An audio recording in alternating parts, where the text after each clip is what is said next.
Hello प्यारे साथियों। तो हिंदी का नया टॉपिक लिंग पढ़ते हैं।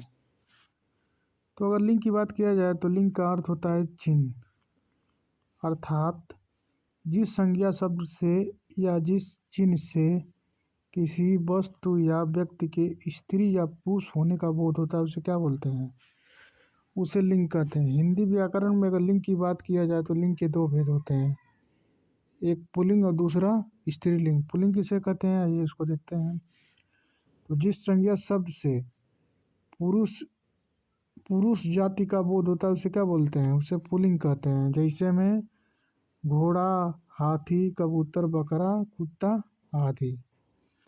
पुल्लिंग शब्दों की पहचान की बात की जाए तो नंबर एक है, पहला, शरीर के अंगों के नाम पुल्लिंग होते हैं, जैसे कान, मुंह, दांत, हाथ, गला, गाल, मस्तिष्क। अगर अपवाद में देख लिया जाए तो कलई, नाक, आँख, जीभ, खाल, बाँह, नस, हड्डी, इंद्रियाँ, यानी ये पुल्लिंग नहीं होते हैं, अर्थात स्त्रीलिंग होते हैं।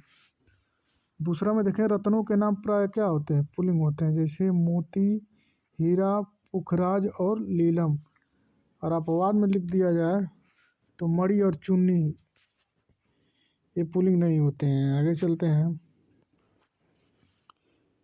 धातुओं के नाम प्राय पुल्लिंग होते हैं, जैसे तांबा, सीसा, टीना, लोहा, सोना, कांसा और पीतल। अपवाद में क्या हो जाएगा, चांदी। ऐसे ही अनाजों के नाम प्राय क्या होते हैं, पुल्लिंग होते हैं, जैसे गेहूँ, चावल, बाजरा, मटर, चना। और अपवाद में क्या हो जाएगा, अरहर, ज्वार और मूंग। द्रवों के नाम प्राय क्या होते हैं, पुल्लिंग होते हैं, जैसे पानी, दही, घी, तेल, इत्र। अपवाद में क्या हो जाएगा, चाय, कॉफ़ी, शराब और स्याही। पेड़ पौधों के नाम प्राय क्या होते हैं, पुल्लिंग होते हैं, जैसे अशोक, कटहल, बरगद, अमरूद, नीम। अपवाद में क्या हो जाएगा, लीची, नाशपाती, नीम, कचनार, जामुन और आदि। स्थानों के नाम पूर्व प्राय क्या होते हैं, पुल्लिंग होते हैं, जैसे गांव, ब्लॉक, तहसील, जिला, राज्य, देश। ये सब के नाम क्या होगा, पुल्लिंग होगा।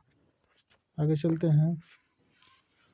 प्राकृतिक स्थानों के नाम प्राय क्या होते हैं, पुल्लिंग होते हैं, जैसे पर्वत के नाम, सागर के नाम, पठार के नाम और रेगिस्तान के नाम, ये सब क्या होगा, पुल्लिंग होगा।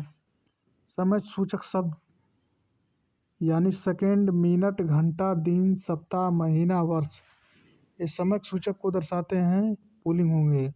अपवाद में सम क्या हो जाएगा, स्त्रीलिंग हो जाएगा।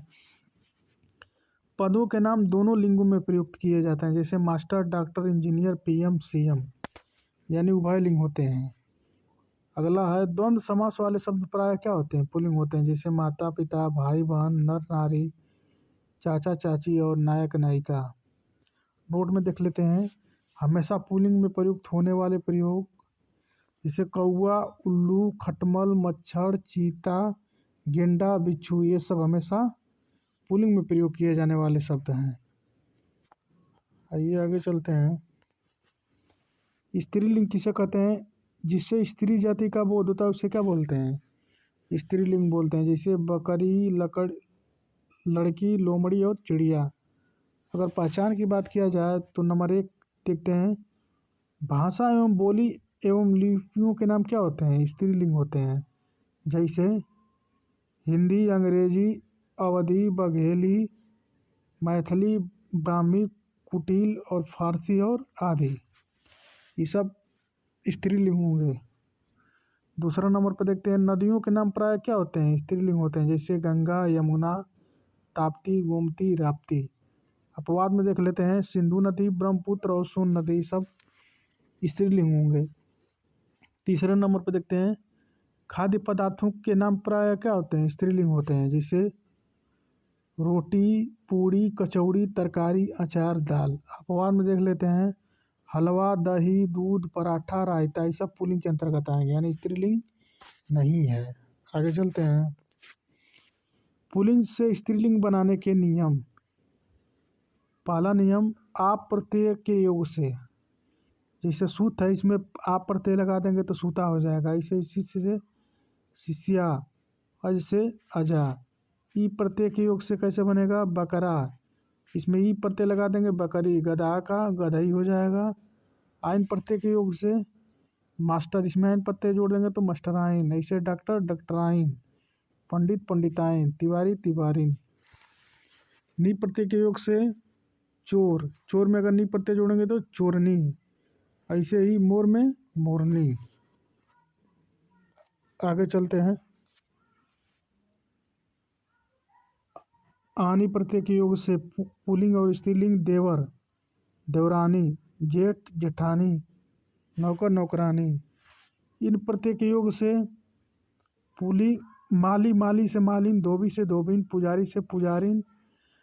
और इन्हीं प्रत्यय के योग से स्वामी स्वामीन, यशस्वी यशस्वनी। वती और मती के प्रत्यय के द्वारा श्रीमान श्रीमती, भाग्यवान भाग्यवती, गुणवान गुणवती, बलवान बलवती। आगे चलते हैं। परीक्षा में पूछे गए प्रश्न। यानी पुल्लिंग है स्त्रीलिंग, सम्राट का क्या होगा? समागी, बैल का गाय, साधु का साध्वी, कर्ता का कर्ती, कवि का कवित्री, नेता का नेत्री।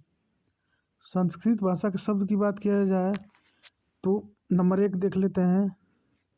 जिन शब्दों के अंत में त्र आता है उसे पुल्लिंग शब्द कहते हैं, जैसे चरित्र, क्षेत्र, नेत्र और पात्र। अंत में क्या त्र है। दूसरे नंबर पर देखते हैं, जिन शब्दों के अंत में न आए वहाँ क्या होता है? पुल्लिंग होता है, जैसे पालन पोषण, दमन, वचन, यमन और चमन। अपवाद में पौन क्या है? पुल्लिंग नहीं है, ठीक ना, इसको याद रखिएगा। तीसरे नंबर पर देखते हैं, जिन शब्दों के अंत में जो आए प्राय क्या होते हैं? पुल्लिंग होते हैं, जैसे जलज, पंकज, पिंडज, सरोज और नीरज। आगे चलते हैं। जिन शब्दों के अंत में यो, वो, त्यो, तो आए वहाँ क्या होता है? पुल्लिंग होता है, जैसे सतुत्व, नृत्व, कृत्य, गौरव, मधुरत, etc। आगे चलते हैं। 5वें नंबर पर, जिन शब्दों के अंत में आए, आस एवं आय शब्द आए हुए क्या होते हैं? प्रायः पुल्लिंग होते हैं, जैसे विस्तार, बकरी, अध्याय, उपाय, विकास। अपवाद में क्या हो जाएगा? सहाय नहीं होगा, ठीक ना, इसको याद रखिएगा। 6ठे नंबर पे, जिन शब्दों के अंत में खो और तो आए वह पुल्लिंग होते हैं, जैसे गणित, चरित, मुख, सुख, दुख, स्वागत। 7वें नंबर पे, जिन शब्दों के अंत में ना आए वहाँ स्त्रीलिंग होता है, जैसे प्रार्थना, वेदना, प्रस्तावना, रचना और घटना। आगे चलते हैं। जिन शब्दों के अंत में ता आए वहाँ क्या होता है? स्त्रीलिंग होता है, जैसे नम्रता, विनम्रता, सुंदरता, प्रभुता, जड़ता आदि। 9वें नंबर पर देखते हैं, अंत में आ आए वहाँ क्या होता है? स्त्रीलिंग होता है, जैसे दया, माया, कृपा, छाया, लज्जा, सुधा और हवा। 10 नंबर पर देखते हैं, अंत में उ आए वहाँ क्या होता है? स्त्रीलिंग होता है, जैसे मृत्यु, वायु, जानू, वस्तु, धातु और ऋतु। अपवाद में देखते हैं, आंसू, अश्रु, मधु, तालु, सेतु। तो उम्मीद करते हैं कि वचन समझ में आया होगा, वचन का लिंक समझ में आया होगा। मिलते हैं हिंदी के नेक्स्ट टॉपिक में। जय हिंद।